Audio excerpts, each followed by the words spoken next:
ഭക്തജനങ്ങളിലെ തിരക്ക് എത്രത്തോളം ഉണ്ട് എന്നാണ് എല്ലാ ദിവസവും ഞാൻ ആദ്യം തന്നെ ചോദിക്കാറുള്ളത്. തിരക്ക് എത്രത്തോളം ഉണ്ട് എന്നത് വളരെ കൃത്യമായി നമുക്കറിയാം. മകരവിളക്ക് ദർശിക്കാൻ ഏതെങ്കിലും ഒരു ഭക്തന് വരാതിരിക്കാൻ കഴിയുമോ? ചില അസൗകര്യങ്ങൾ ഒഴിച്ചാൽ അങ്ങനെ അസൗകര്യങ്ങളുള്ള വീട്ടിൽ സ്വീകരണ മുറിയിൽ ഇരിക്കുന്നവർക്കായി അവിടുത്തെ വിവരങ്ങൾ കൃത്യമായി പറഞ്ഞു കൊടുക്കുക തന്നെ ചെയ്യും നിങ്ങൾ എന്നതും അവർക്കറിയാം. പറയൂ വിശേഷങ്ങൾ.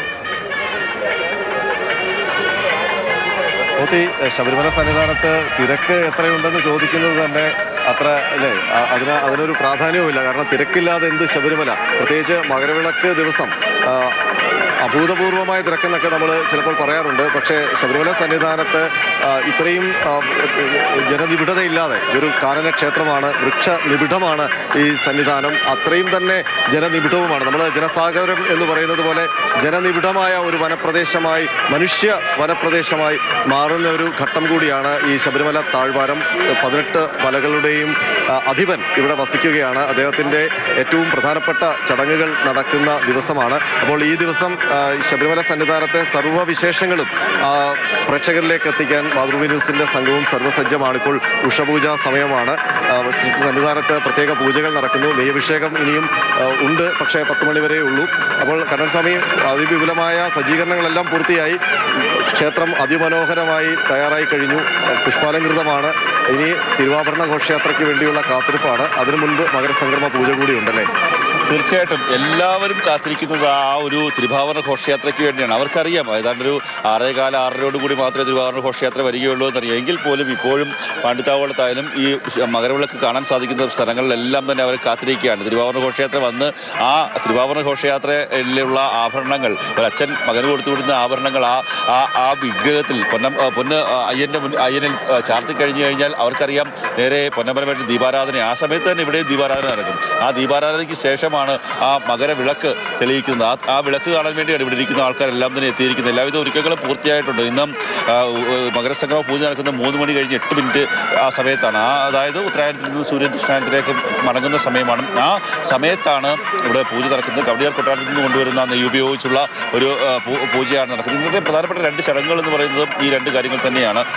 അല്പസമയം മുമ്പ് ദേവന്റെ വിഭവമായി മേൽശാന്തി അടക്കമുള്ള ആൾക്കാർ ഉഷപൂജയ്ക്ക് ക്ഷേത്ര ശ്രീകോവിലിനെ വലംബിച്ച് അകത്തേക്ക് കയറിയിട്ടുണ്ട്. ഉഷപൂജയ്ക്ക് വേണ്ടി നടയടച്ചിരിക്കുകയാണ്. ഇപ്പോൾ ഇവിടെ ഒരു ചെറിയ രീതിയിലുള്ള നിയന്ത്രണമുണ്ട്. ഭക്തന്മാർക്ക് ഇപ്പോൾ കയറ്റി വിടുന്ന ഒരു സാഹചര്യമില്ല. പക്ഷേ ഒരു തരി മണ്ണ് താഴേക്ക് വീഴാൻ, താഴേക്ക് ആ മണ്ണ് വീഴാത്ത രീതിയിലുള്ള ഒരു തിരക്കാണ്.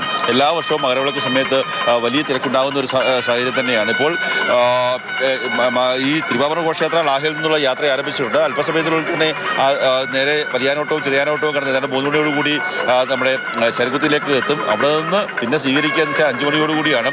അവിടെ നിന്ന് ഈ തന്ത്രിയും മേൽശാന്തിയും നിയോഗിക്കുന്ന ആൾക്കാർ അവരെല്ലാവരും ചേർന്ന് തിരുവാഭരണ ഘോഷയാത്രയെ സ്വീകരിക്കുന്നതാണ്. ആ ഒരു ഘോഷയാത്രയുടെ വരവ് എത്രത്തോളം സന്തോഷം നൽകുന്നത്. ഇപ്പോൾ നമ്മുടെ Devaswom board president K Jayakumar sir എത്തിയിട്ടുണ്ട്.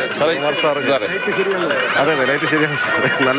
അത് നല്ലൊരു പ്രഭാതം കൂടിയാണ് മകരവിളക്ക് ദിവസം, മകരസംക്രമം. അതെ, എങ്ങനെയാണ് ഇന്ന് സന്തോഷകരമായ ഒരു മകരവിളക്ക് ദിവസമല്ലേ? പ്രഭാതം പോലെ തന്നെ തെളിച്ചമുള്ള ഒരു അന്തരീക്ഷമാണ് ഇന്നിപ്പോ ശബരിമലയിലുള്ളത്. ഇത്രയും പേര് ഒരൊറ്റ ലക്ഷ്യത്തോടു കൂടി ഇവിടെ വന്നിരിക്കുന്നു എന്നുള്ളത് നമ്മളെ ആരെയും വികാരഭരിതനാക്കുക എന്നാണ് എനിക്ക് തോന്നുന്നത്. ഈ വന്നിരിക്കുന്ന അയ്യപ്പ ഭക്തന്മാർക്ക് പ്രത്യേകിച്ച് ഒരു ആവശ്യവും അവർ പറയുന്നില്ലല്ലോ. ശരിക്കും പറഞ്ഞാൽ നമുക്ക് കുറ്റബോധം തോന്നുന്നുണ്ട്. ഇവർക്കൊന്നും കിടക്കാൻ സ്ഥലം കൊടുത്തിട്ടില്ല. വെള്ളത്തിനൊന്നും വലിയ പഞ്ഞമില്ല, കുടിവെള്ളമൊക്കെ ഉണ്ടെന്നുള്ളതല്ലാതെ ഞങ്ങളിവർക്ക് എന്താണ് കൊടുക്കുന്നത്? അവർക്ക് കിടക്കാൻ കുറച്ചുകൂടെ മാന്യമായിട്ടുള്ള സ്ഥലം കൊടുക്കണമെന്ന് ഇന്നലെ ഞാൻ ഈ ആളുകളുടെ ഇടയിലൂടെയൊക്കെ ഒരുപാട് നടന്നു. ഈ നടന്നപ്പോഴൊക്കെ എനിക്ക് തോന്നിയത് ഇവരാരും ഇവിടെ മുറിക്ക് വേണ്ടി VIP ഒക്കെ തള്ളുന്നുണ്ടില്ലെന്നല്ല. പക്ഷേ ഇവരെ അയ്യപ്പനല്ലാതെ അവർക്കൊരു VIP ഇല്ല. അയ്യപ്പനെ കാരണം പോകണം. അതിലെത്ര നേരം നിൽക്കാനും തയ്യാറാണ്, എവിടെ കിടക്കാനും തയ്യാറാണ്. ആ ഭക്തിയുടെ മുമ്പിൽ നമ്മൾ ആരാണ്? നമ്മൾ എന്ത് നിസ്സാരരായി പോവാണ്. നല്ല ഭംഗിയായിട്ട് കിടക്കുന്നു. പ്രസിഡന്റൊക്കെ നല്ല മുറിയാണ് കേട്ടോ ഇവിടെ. എനിക്ക് വാസ്തവത്തിൽ കുറ്റബോധം തോന്നുകയാണ്. ഇത്രത്തോളം ഒരു നിസ്വാർത്ഥമായിട്ടുള്ള ഭക്തി, അവരുടെ മുമ്പിൽ നമ്മൾ തലകുനിക്കണം, ഇവർക്ക് വേണ്ടി കൂടുതൽ സൗകര്യങ്ങൾ ചെയ്യണം എന്നാണ് ഇന്ന് തൊഴുതു നിൽക്കുമ്പോൾ അയ്യപ്പ എന്നോട് പറയുന്നത്. അതാണ് ഞാൻ അയ്യപ്പനോട് പറഞ്ഞത്, അത്രേ ഉള്ളൂ. ഇവരെ നോക്കിക്കോണം.